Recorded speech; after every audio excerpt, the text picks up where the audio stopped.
mienta kuwenchape, mienta kunamien, vita kinewon kelu.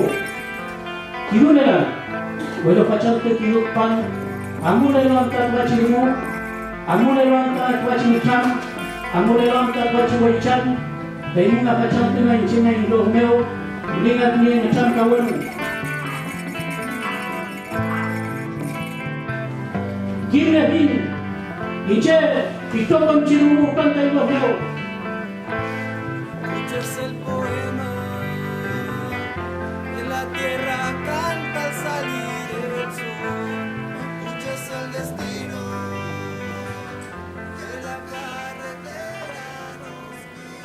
Macarena fue asesinada en el sector cordillerano de Trangui, en la comuna de Panguipulli, el 22 de agosto del año pasado. El próximo martes se cumple un año de su asesinato. Y fueron a decirles que si no nos sacaban de ahí, si no nos echaban de ahí, nos iba a pasar algo muy malo.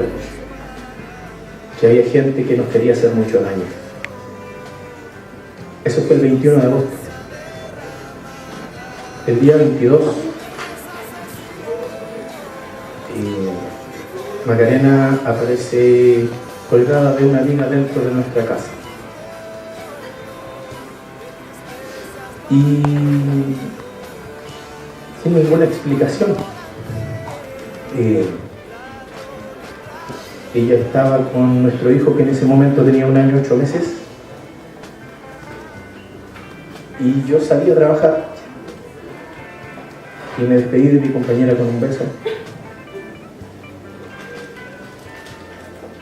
y al par de horas cuando volví ella ya no existía, ya no estaba.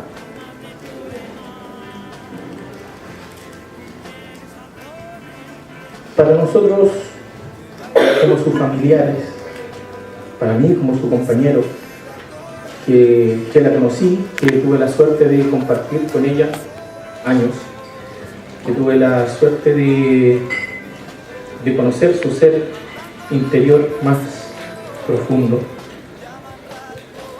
Yo tengo la convicción de que ella no era una de las personas que se iban a quitar la vida. Su personalidad no era así. Ella era una mujer de personalidad súper fuerte, tenía un carácter súper fuerte. Era una excelente negociadora. Era muy difícil tratar de imponerse con ella, era imposible. Había que llegar a algún tipo de acuerdo, tal vez convencerla. Y si la lograba convencer, bueno, me acompañó por muchos años, entonces creo que la convencería.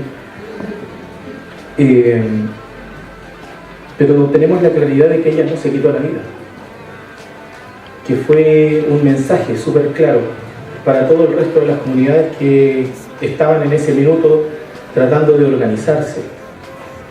Y que es lo que después sucedió cuando nosotros hicimos el Chabón. El mismo Radio Patrulla andaba por las comunidades hablando con los dirigentes y diciéndole: oiga, no se meta con la gente de Trangui, ¿no ve lo que le pasó a la señora de Collío? Tengan cuidado que les puede pasar lo mismo. Y se lo conversaban así como con mucho cariño, ¿no? Pero finalmente son técnicas de amedrentamiento igual.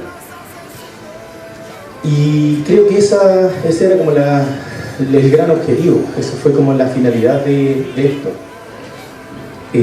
Desorganizar, desarticular. Nosotros desde ese minuto nos hemos dedicado a difundir esto, a convocar gente, a convocar a que la gente se organice, a tratar de despertar las conciencias, a pedirles que despierten, que dejen de estar mirando las teleseries turcas. Son bonitas, son entretenidas, pero nos hacen escapar de la realidad. Y la realidad es que nos están matando. Nos matan por ser mapuche. Desafortunadamente le tocó a mi compañera, pero no es la única. Hace poquito hay 2 peñas más que asesinaron.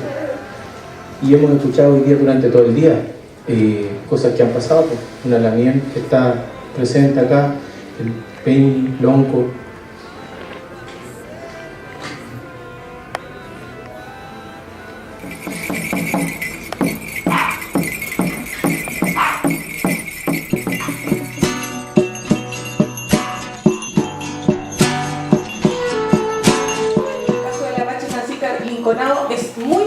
A todos pocos casos donde hemos escuchado que hay una persecución, donde se va directamente a perseguir y hacer una represión directa a las personas que están mostrando ciertas características de fuerza, en este caso en la lucha, donde no hay miedo, que es muy importante lo que dijo también Rubén Collío. Si hay algo que nosotros podemos admirar en una autoridad ancestral, es que son personas que realmente no están del lado del miedo.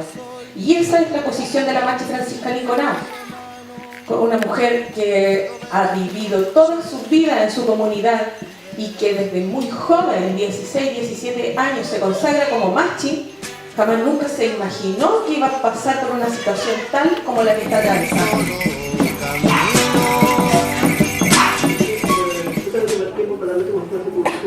El texto y coincide totalmente los nombres del personaje que salen en ese libro. Pero el Parlamento costó que también estoy perdonando, que era muy fácil de encontrarlo en internet para los niños que Nuestra libertad, pero el enemigo nos confunde. Él lo detuvieron en ese día, el 9 de junio del 2016, y él salió solamente un poco tarde de la casa. Él no es mucho de sus celulares, no usa mucho el teléfono. Entonces él nos percató, era muy tarde de la casa. Y salió a ver, tenemos unos previos, ver a sus animales. Y salió tarde, no vio la hora. Y justo fue el incendio, fue a las 8 de la tarde. Y él salió como a las 11 de la noche, pero no vio la hora. Y ahí nunca no regresó, no pasó la hora, no regresó hasta el otro día, pensando qué le pasó, o se quedó ahí con amigos, no sé.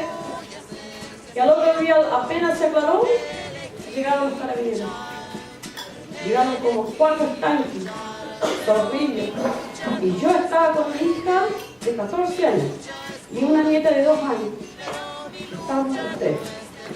Y los carabineros llegaron, rompieron mi casa, rompieron las chapas de la puerta y luego me encerraron en un lugar a mí y a mi hija y mi nieta de 2 años.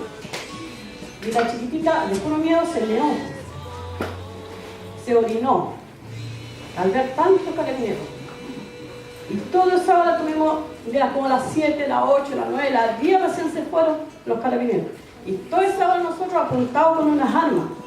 Y esas armas de guerra no son unas armas chicas, que son escopetas, son grandes, de guerra.